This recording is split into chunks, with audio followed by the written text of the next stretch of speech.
writing this under an appreciable mental strain, since by tonight I shall be no more.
Penniless, and at the end of my supply of the drug which alone makes life endurable, I can bear the torture no longer, and shall cast myself from this garret window into the squalid street below. Do not think from my slavery to morphine that I am a weakling or a degenerate. When you have read these hastily scrawled pages, you may guess, though never fully realize, why it is that I must have forgetfulness or death.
was in one of the most open and least frequented parts of the broad Pacific that the packet of which I was supercargo fell a victim to the German sea raider.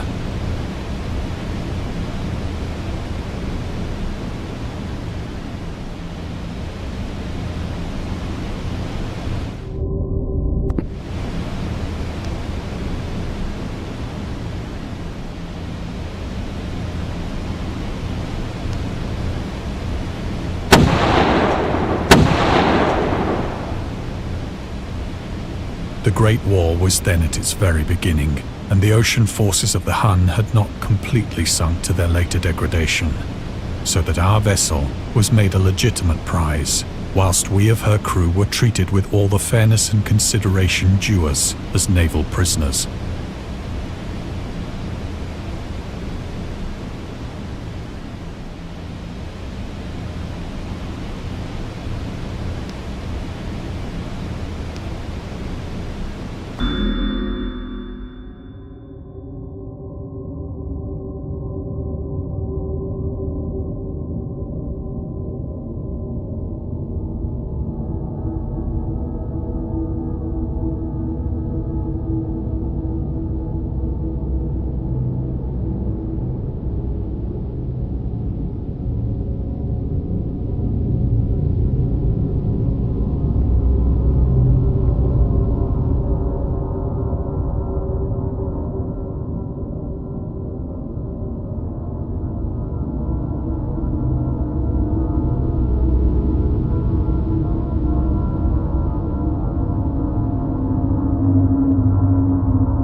So liberal, indeed, was the discipline of our captors that 5 days after we were taken, I managed to escape alone in a small boat with water and provisions for a good length of time.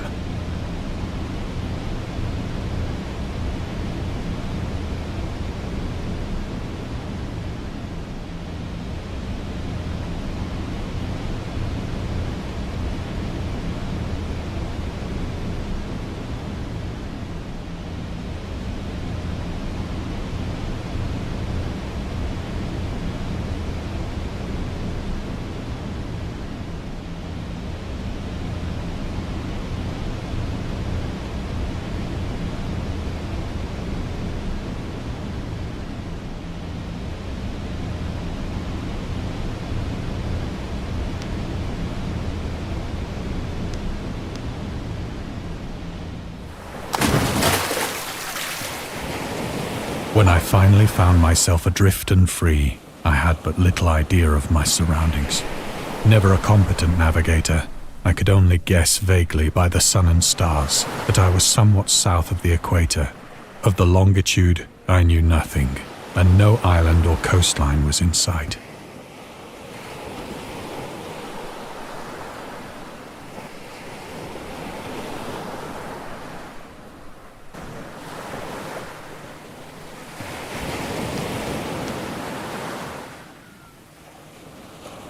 The weather kept fair, and for uncounted days I drifted aimlessly beneath the scorching sun, waiting either for some passing ship or to be cast on the shores of some habitable land.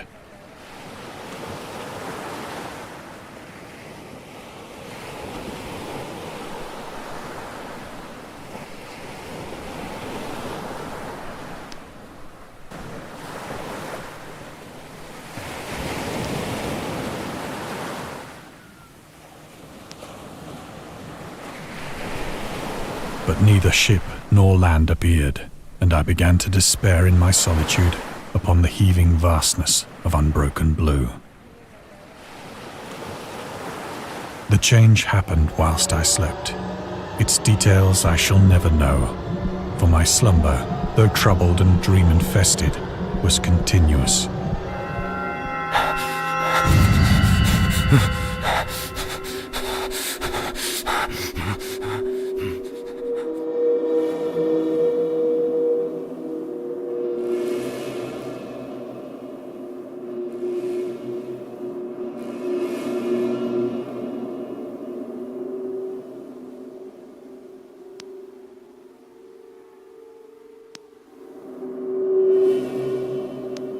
When at last I awoke, it was to discover myself half sucked into a slimy expanse of hellish black mire, which extended about me in monotonous undulations as far as I could see, and in which my boat lay grounded some distance away.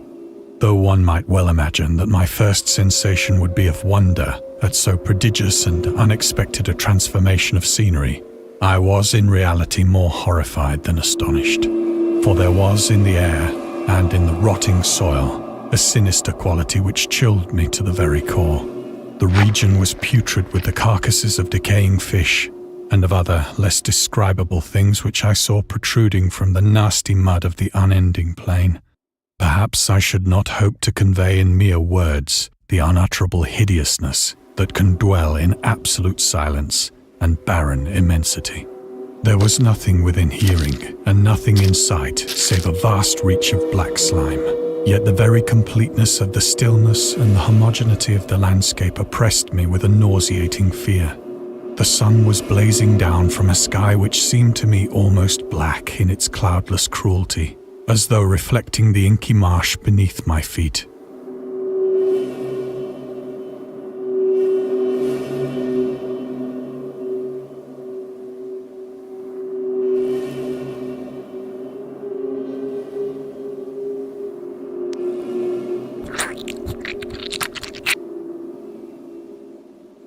As I crawled into the stranded boat, I realized that only one theory could explain my position. Through some unprecedented volcanic upheaval, a portion of the ocean floor must have been thrown to the surface, exposing regions for which innumerable millions of years had lain hidden under unfathomable watery depths. So great was the extent of the new land which had risen beneath me that I could not detect the faintest noise of the surging ocean, straining my ears as I might, nor were there any seafowl to prey upon the dead things.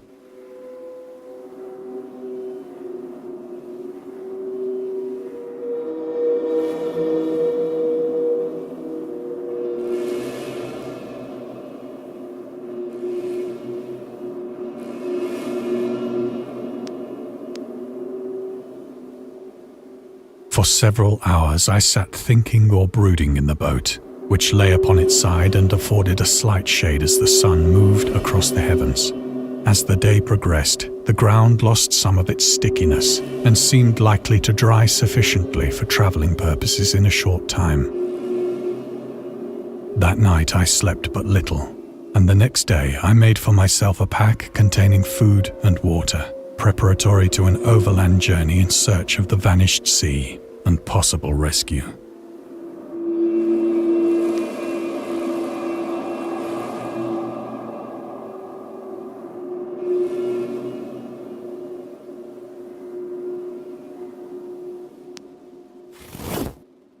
On the third morning, I found the soil dry enough to walk upon with ease. The odour of the fish was maddening, but I was too much concerned with graver things to mind so slight an evil, and set out boldly for an unknown goal.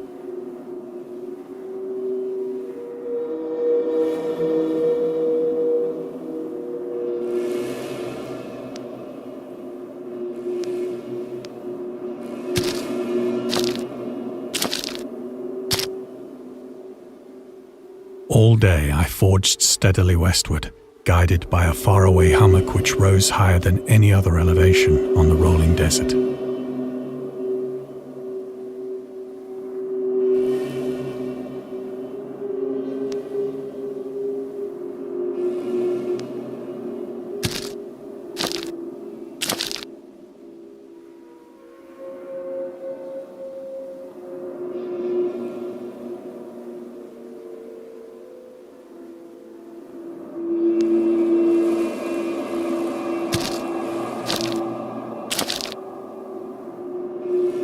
That night I encamped, and on the following day still travelled toward the hummock, though that object seemed scarcely nearer than when I had first espied it.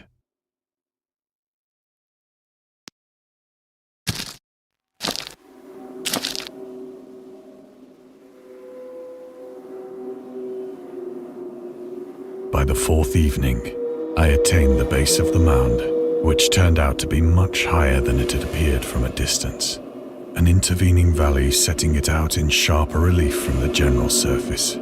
Too weary to ascend, I slept in the shadow of the hill. I know not why my dreams were so wild that night, but ere the waning and fantastically gibbous moon had risen far above the eastern plain, I was awake in a cold perspiration, determined to sleep no more. Such visions as I had experienced were too much for me to endure again, and in the glow of the moon I saw how unwise I had been to travel by day. Without the glare of the parching sun, my journey would have cost me less energy. Indeed, I now felt quite able to perform the ascent which had deterred me at sunset. Picking up my pack, I started for the crest of the eminence.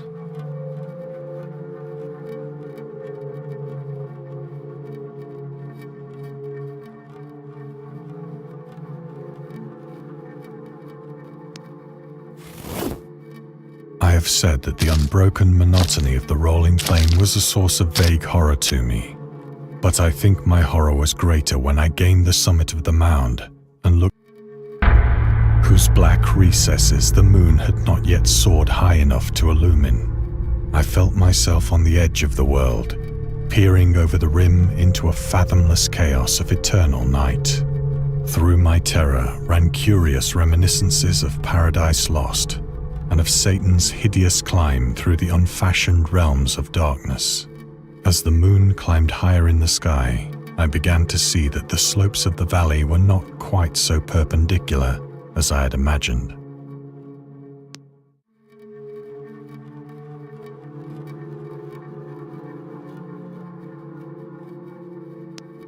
Ledges and outcroppings of rock afforded fairly easy footholds for a descent, whilst after a drop of only a few hundred feet, the declivity became very gradual.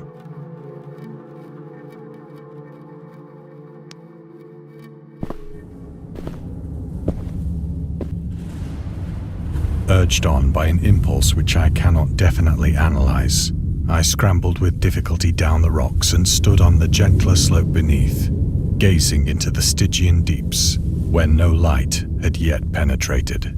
All at once, my attention was captured by a vast and singular object on the opposite slope, which rose steeply about 100 yards ahead of me, an object that gleamed whitely in the newly bestowed rays of the ascending moon.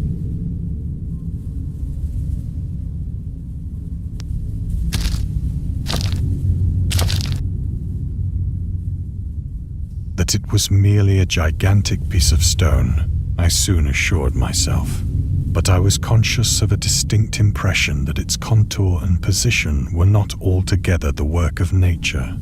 A closer scrutiny filled me with sensations I cannot express.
For despite its enormous magnitude and its position in an abyss which had yawned at the bottom of the sea since the world was young, I perceived beyond a doubt that the strange object was a well-shaped monolith, whose massive bulk had known the workmanship and perhaps the worship of living and thinking creatures. Dazed and frightened, yet not without a certain thrill of the scientist's or archaeologist's delight, I examined my surroundings more closely.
near the zenith shone weirdly and vividly above the towering steeps that hemmed in the chasm, and revealed the fact that a far-flung body of water flowed at the bottom, winding out of sight in both directions and almost lapping my feet as I stood on the slope.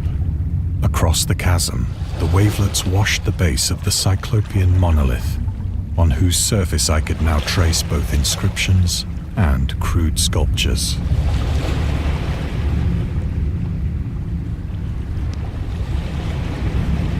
The writing was in a system of hieroglyphics unknown to me and unlike anything I'd ever seen in books, consisting for the most part of conventionalized. Several characters obviously represented marine things which are unknown to the modern world, but whose decomposing forms I had observed on the ocean-risen plain. It was the pictorial carving, however, that did most to hold me spellbound.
Plainly visible across the intervening water on account of their enormous size were an array of bas-reliefs whose subjects would have excited the envy of a Doré.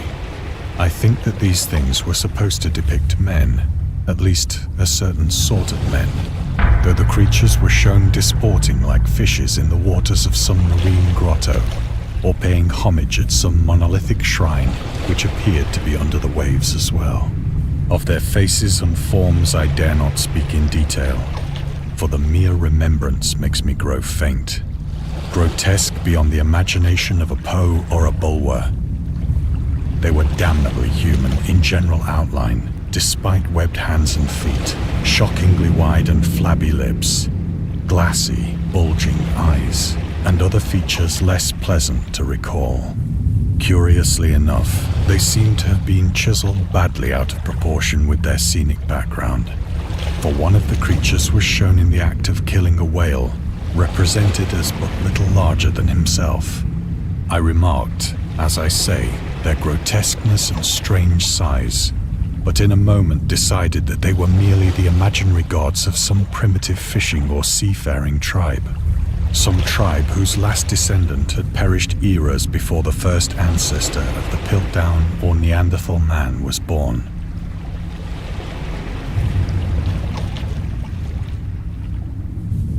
Awestruck at this unexpected glimpse into a past beyond the conception of the most daring anthropologist, I stood musing whilst the moon cast queer reflections on the silent channel before me. Then, suddenly, I saw it. With only a slight churning to mark its rise to the surface, the thing slid into view above the dark waters. Vast, polyphemus-like and loathsome, it darted like a stupendous monster of nightmares to the monolith, about which it flung its gigantic scaly arms, the while it bowed its hideous head and gave vent to certain measured sounds. I think I went mad then. Of my frantic ascent of the sloping cliff and of my delirious journey back to the stranded boat, I remember little.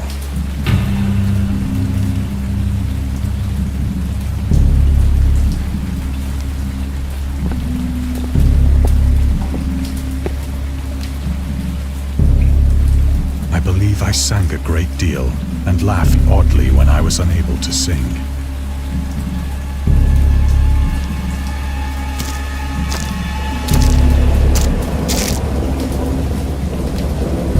I have indistinct recollections of a great storm sometime after I reached the boat. At any rate, I know that I heard pearls of thunder and other tones which nature utters only in her wildest moods.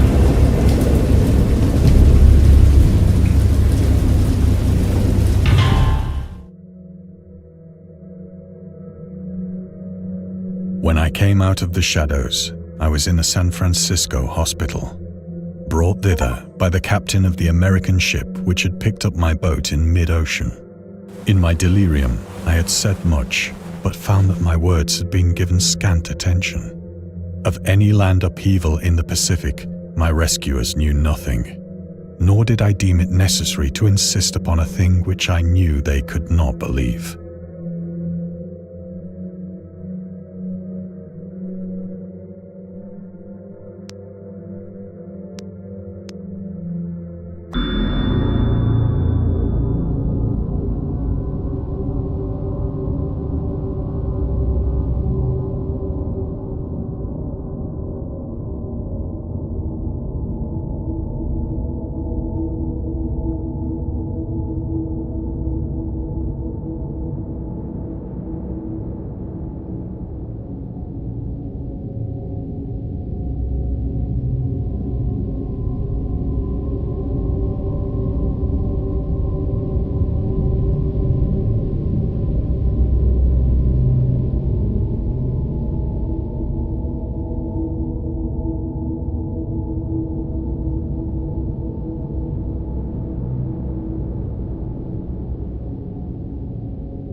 Once I sought out a celebrated ethnologist and amused him with peculiar questions regarding the ancient Philistine legend of Dagon, the fish god.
But soon perceiving that he was hopelessly conventional, I did not press my inquiries.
It is at night, especially when the moon is gibbous and waning, that I see the thing. I tried morphine, but the drug has given only transient surcease and has drawn me into its clutches as a hopeless slave. So now I am to end it all, having written a full account for the information or the contemptuous amusement of my fellow men.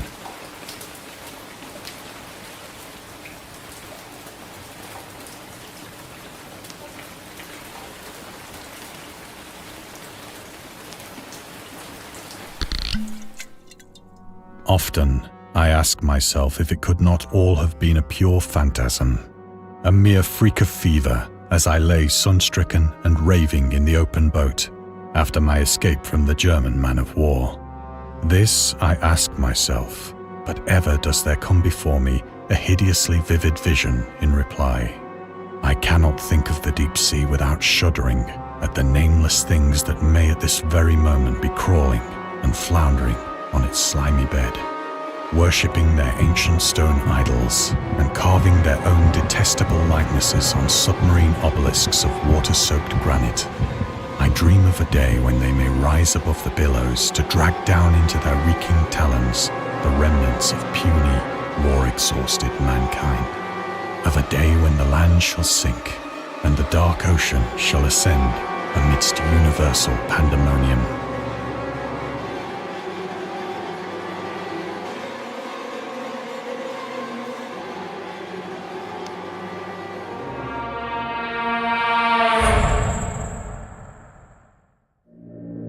The end is near.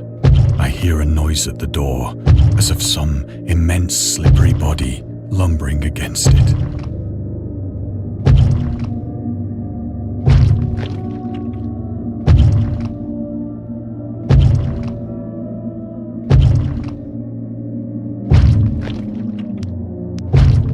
It shall not find me.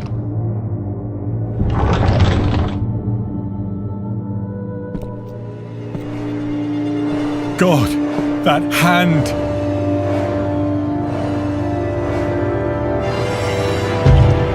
The window! The window!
My dreams occasionally approached the fantastical in character.